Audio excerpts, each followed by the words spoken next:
Balik trabaho na para sa ilan sa mga kapatid natin. Kaya ang ilan ramdam na ang epekto ng EDSA rehabilitation. At live mula sa EDSA, Pasay, nasa frontline ng balitang yan, si Nina Ongpauco. Nina, kamusta na ang sitwasyon? Traffic na ba? Nikki, magandang umaga sa inyo. Ganito ngayon ang sitwasyon ngayon sa ikatlong araw ng EDSA rehabilitation dito sa Pasay.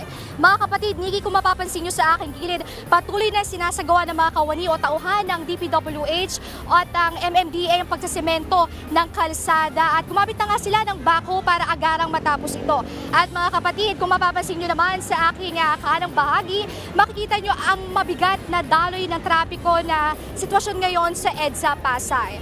Nikki, ganito ngayon ang sitwasyon sa EDSA Pasay ay sarado ang EDSA busway carousel dito sa southbound lane at nagpapatuloy naman gawin sa northbound lane ng EDSA Pasay. Magdamagang ang pagkukumpuni ng ilang lanes dito, kabilang nga sa sinasaayos ang bahagi ng EDSA busway. Nagiging maluwag naman ang southbound lane pero may build-up ng mga sasakyan sa northbound, lalo't may traffic lights sa may Pasay Rotonda. Kaya nga ilan sa mga nakausap nating driver naiinis at hindi sang-ayon na itinaon ito ngayong holiday season. May ilan naman na go with the flow lang, pakinggan natin ang kanilang sentimento. Ang provision ginawa nila kasi December, dapat kalayaan tao ngayon eh. Kasi December. Ba't ngayon ginawa? Dapat yung mga ordinaryong araw nun sana, di dapat ngayon December. Sabay-sabay si Christmas eh, parang ano eh. Sobra pong traffic talaga ngayon dahil sa kagagawa na ngayon. Ewan ko lang kung kailan sila matatapos. Sana bago January 2nd, matapos na po.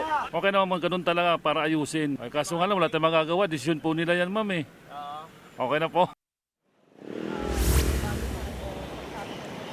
Mula December 24 hanggang 27, sarado ang inner lane ng southbound ng PSL Street sa Pasay hanggang Rojas Boulevard. Gayun din ang southbound lane ng tramo flyover hanggang PSL Street. Sa northbound naman, may road or blocking ng Rojas Boulevard hanggang Park Avenue sa Pasay.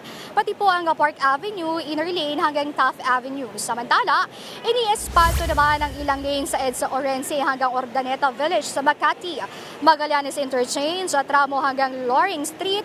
Paalala lang po, hindi po isinara ang mga naturang kalsada. Pero may mga apektadong lanes kaya asahan na posibleng gumigad ang traffic. Kaya inabisuhan na gumamit ng mga alternatibong ruta para sa mga detalyadong EDSA rehab schedule. Pumunta lang po sa Facebook page ng DPWH. Nikki, una na nga sinabi ni DPWH Secretary Vince Dizon na isinabay na nga sa holiday ang EDSA rehabilitation ng EDSA Phase 1 para matapos agad ito dahil kakaunti lamang ang mga motoristang bumabiyahe at sasamantalahin na nila ito para makumpuni agad ang mga kalsada. Nikki, nagpapatuloy pa rin ang EDSA rehabilitation dito sa Pasay. Yan muna ang latest. Balik sa inyo.